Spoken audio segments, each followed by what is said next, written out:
நாங்க 6 சிலிண்டர் கொடுப்போம்.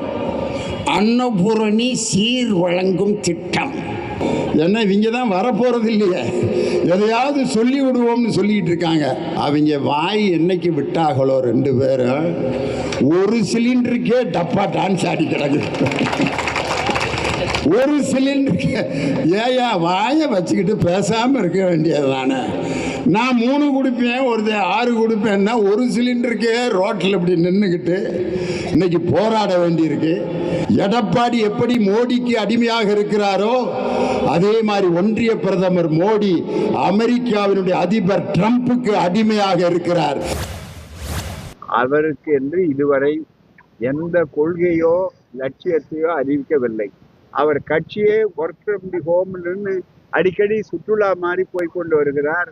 இப்போது அவர்களை எலிப்பொறியை பிடித்தவாறு சிபிஐ வைத்துக் கொண்டு விசாரிக்கிறார்கள்.